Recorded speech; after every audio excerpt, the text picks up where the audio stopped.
ئێرە عەنکاوەیە، یەکێک لە دێرینترین و بەناوبانگترین ناوچەکانی هەموو عێراق و کوردستان.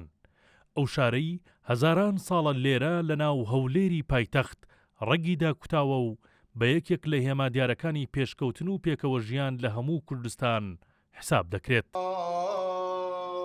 ئەم چەند هەفتەی ڕابردوو زیاتر لە هەموو کاتێک ناوی عەنکاوەی کریستیان نشین هاتۆتە ناوناوان. مقۆمقۆکەش هەر لە ناو هەناوی شارە دێرینەکە خۆیەوە دەستی پێکردووە. ڕۆژی 26 مانگی ڕابردوو مونا یاقۆ سەرۆکی دەستەی سربەخۆی مافەکانی مرۆڤ لە کوردستان کە خۆش یەکێکە لە کریستیانەکانی عەنکاوە لە فەیسبووک پۆستێکی دوور و درێژی کرد لەسەر حاڵی عەنکاوە.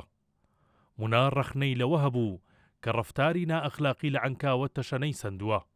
هۆتێل و هۆڵی ئاهەنگگێڕان زۆر زیادیان کردووە. شارەکە پڕ بوون لە خەڵکی غەیرە مەسیحی. ئەم قسانە بەس بوو بۆ ئەوەی کوردوتەنی نان و پیاز بە عەنکاوەوە بخورێت و هێرشی بکرێتە سەر. هەر لە هەناوی قەزا کریستیان نشینەکەوە زۆر دەنگی تر سەریان هەڵدا و دژی ئەم قسانەی یاقۆ وەستانەوە. وتیان خۆ هەر عەنکاوە نییە. پێمان بڵێن کام شار و ناوچەی کوردستان ماوە ئەم جۆرە دیاریدانەیان تیانە بێت. دوو ڕۆژ لەمەوبەر قسەکانی لویس ساکۆ جارێکی تر کێشەکانی عەنکاوەی هێنایەوە ناوناوان.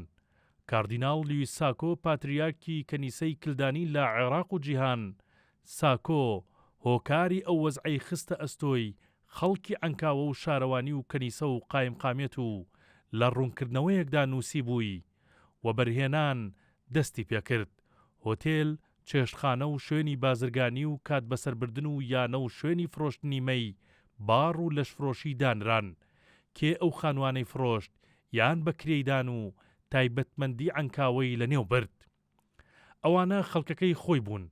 زۆریشی ڕەخنە لەوە گرتبوو کە ڕێگە دراوە چەندین کەنیسەی کاسۆلیکی و ئۆرسۆدۆکسی و ڕۆژهەڵاتی لە عەنکاوە کراونەتەوە.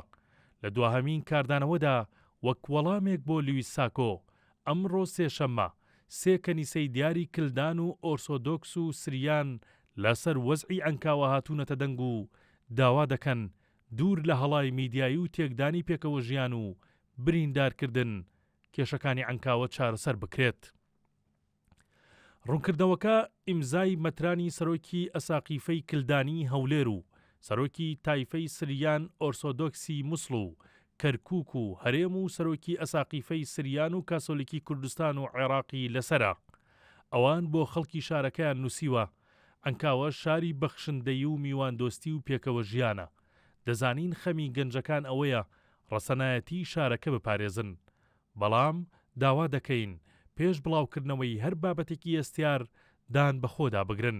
با هەموومان وا بکەین ناوی عەنکاوە و کەنیسە دوور بێت لەم پێکدا هەڵبژانە. ئێستا پارچە دێرین و ڕەسەنەکەی هەولێر زۆر ناوی دێت. هەندێک دەڵێن حاڵی عەنکاوە باش نییە و پێویستی بە چارەسەرە. هەندێکی تریش دەڵێن ئەوەی ڕوودەدات بەشێکە لە تای هەڵبژاردن. بەڵام دوجار هەر عەنکاوە و خەڵکەکەی باجەکەی دەدەن.